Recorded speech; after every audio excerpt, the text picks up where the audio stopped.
بسم اللہ الرحمن الرحیم، السلام علیکم، صبح بخیر۔ میں ہوں محمد عمر اسلم اور آپ دیکھ رہے ہیں پاکستان ٹیلی ویژن نیوز پر پروگرام جائزہ۔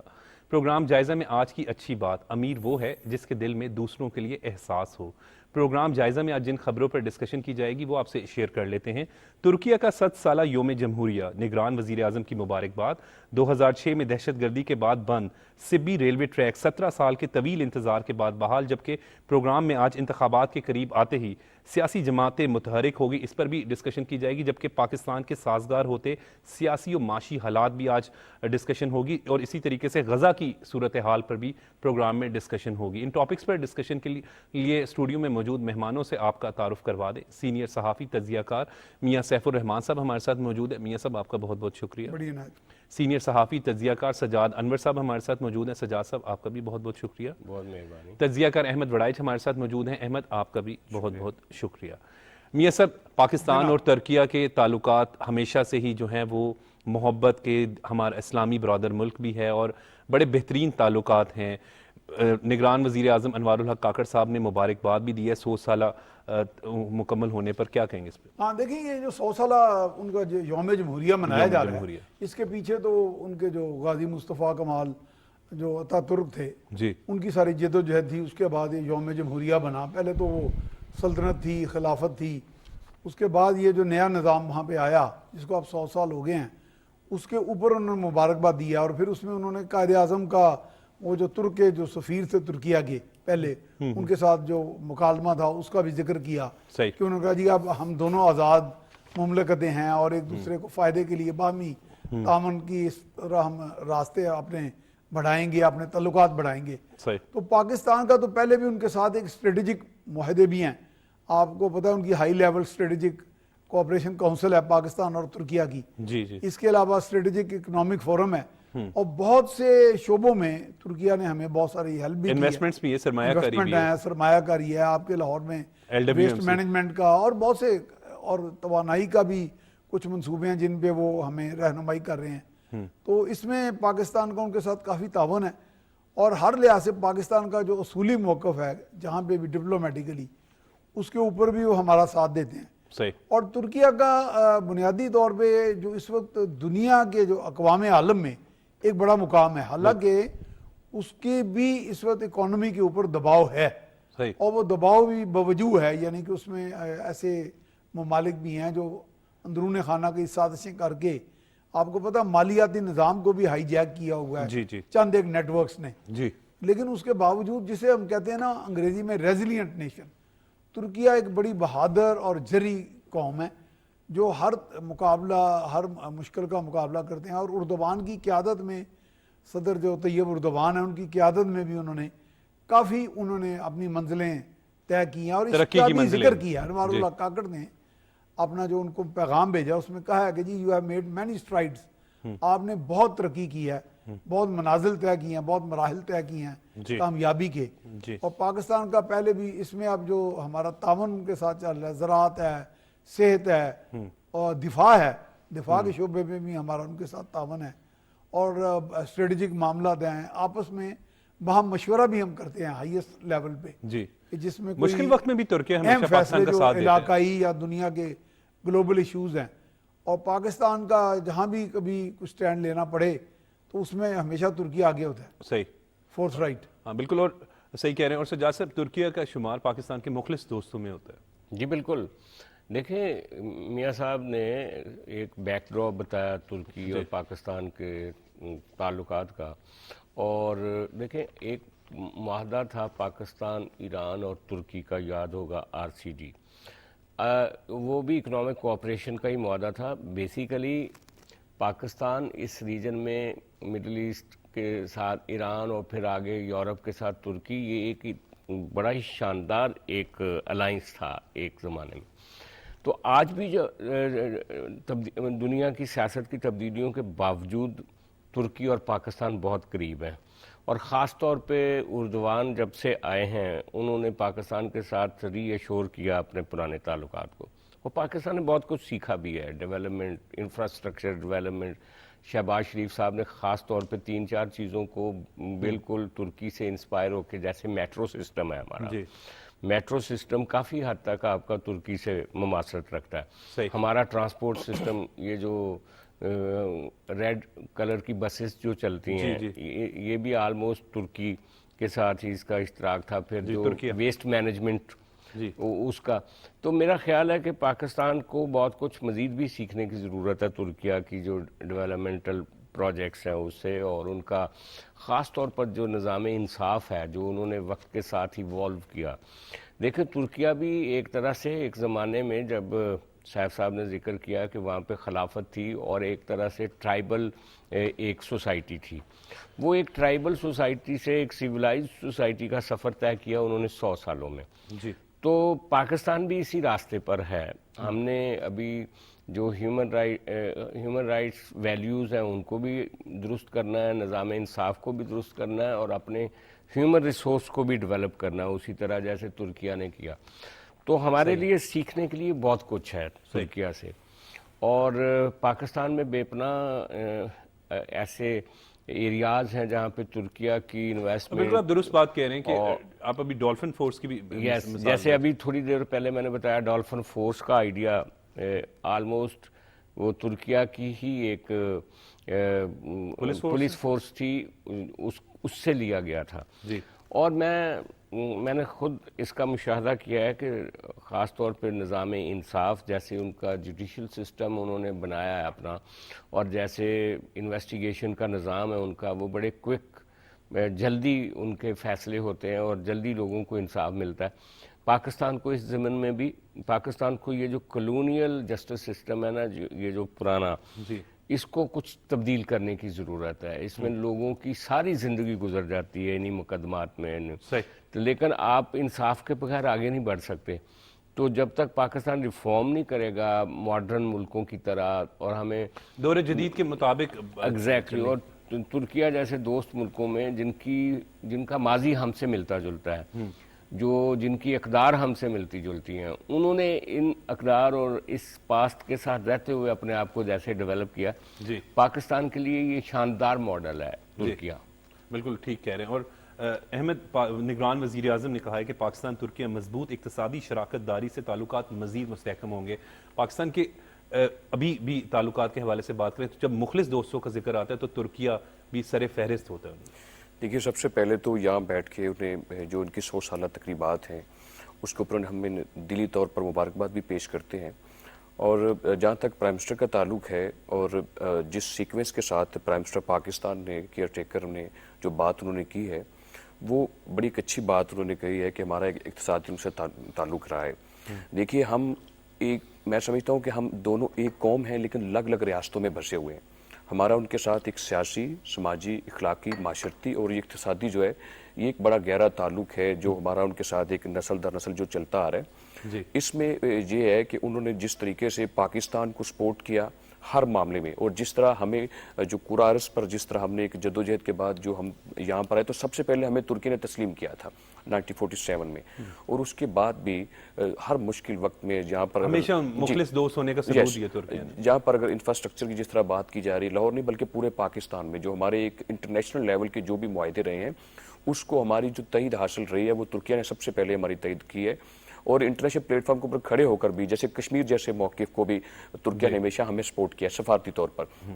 تو میں ذاتی طور پر یہ سمجھتا ہوں کہ ان کی گراں قدر جو خدمات ہیں ہر شعبے میں ہمارے ساتھ پاکستان کے ساتھ, اس پر ہم ان کا شکریہ بھی ادا کرتے ہیں. اور جس طرح آپ نے دیکھا کہ پچھلی حکومت میں جیسے پرائم منسٹر شہباز شریف صاحب جو تھے ان کا اگر جو زلزلہ آیا ترکیہ میں وہ ایک بڑا ہولناک زلزلہ تھا. فوراً انہوں نے جو ہے وہ شہباز صاحب نے جو ہے وہ ٹیم بھیجوائی لک آفٹر کیا, ٹیمیں بھیجی اور خود جو جا کر وہاں پر پرائم منسٹر نے ایز اے پرائم منسٹر نہیں بلکہ ایک مسلمان رہنما کے طور پر اور ان کے بھائی ہونے کے ناطے سے پورے پاکستانی قوم کی جانب سے بڑا اچھا میسج بھی میسج گیا. اور وہاں پر جا کر دن رات خود پرائم منسٹر نے اور ہمارے پاکستان کی ٹیم نے ایز اے اسٹیٹ جا کر وہاں پر کام کیا.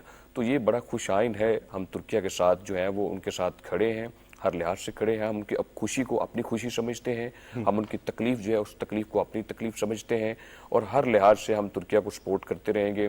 اور ان کی جو جمہوریت ہے اس کی دیکھیے جو جمہوری جو وہ منا رہے ہیں خوشیاں, اس کی بھی ترکیہ کے عوام نے اس کی قیمت بھی چکائی ہے وقت کے ساتھ ساتھ.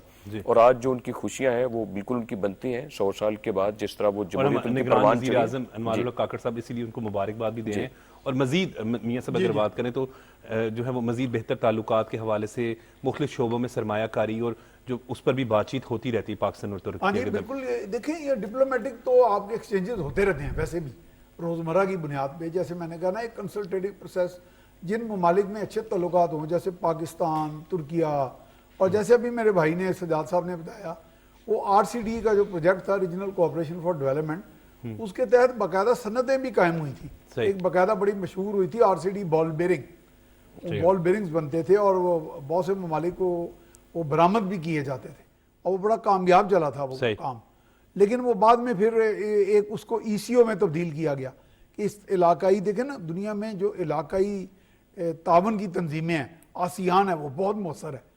اور وہ اسی طرح یہ اگر پاکستان اور ترکیہ کے ساتھ مل کے, کیونکہ ترکیہ کی اس پورے خطے میں گڈ ول بڑی ہے, اور آپ دیکھیں کہ مشرق و مغرب دونوں میں اس کی ایک ساکھ اچھی ہے بہت, اور رابطہ کاری ہے, ان کی کنیکٹیویٹی ہے. اس لحاظ سے وہ ترکیہ جو ہے اس کا ایک چھوٹا سا علاقہ, کیونکہ سارا نہیں, ایک علاقہ جو ہے بوسفورس سے آگے وہ یورپ میں چلا جاتا ہے.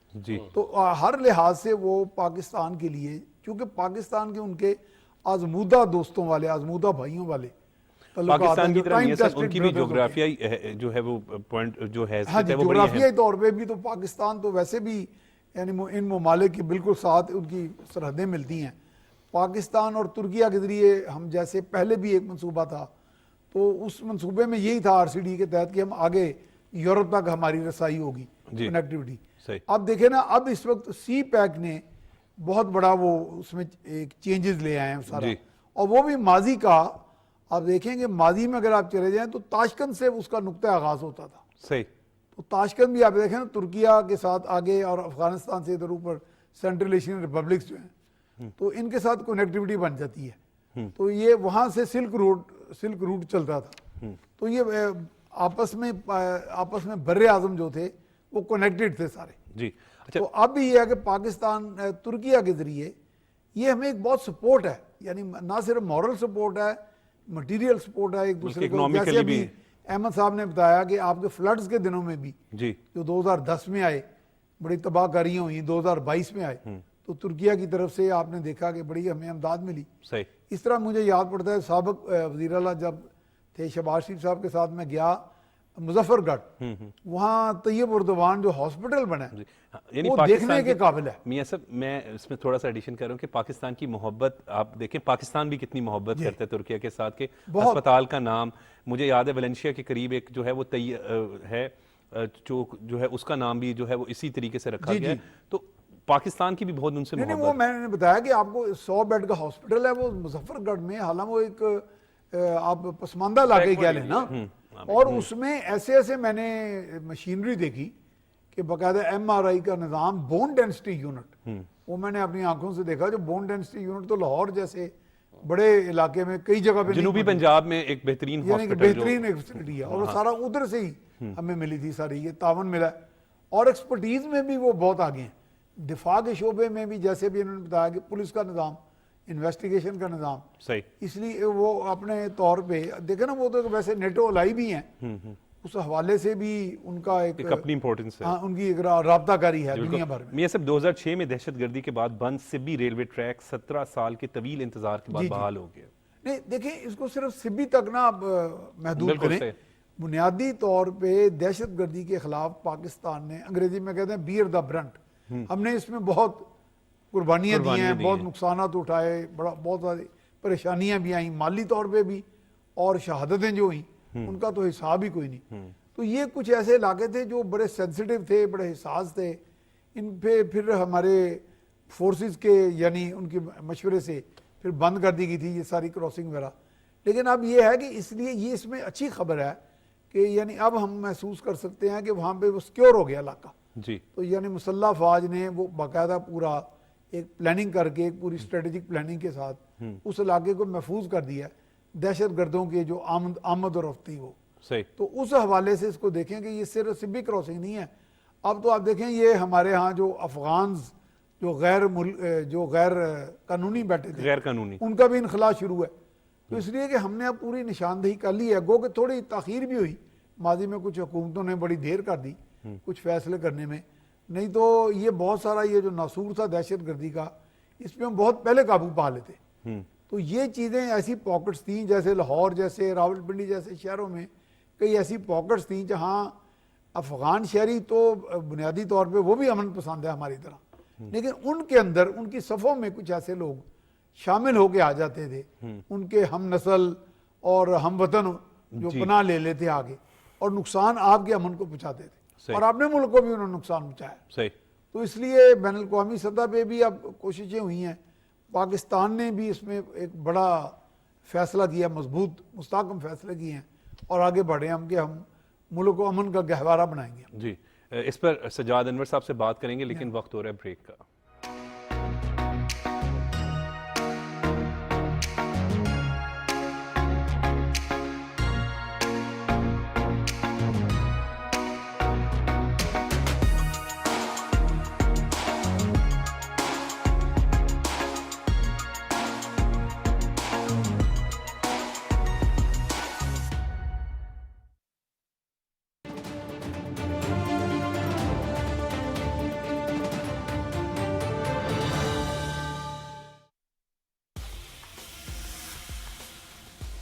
Only one thing can challenge me.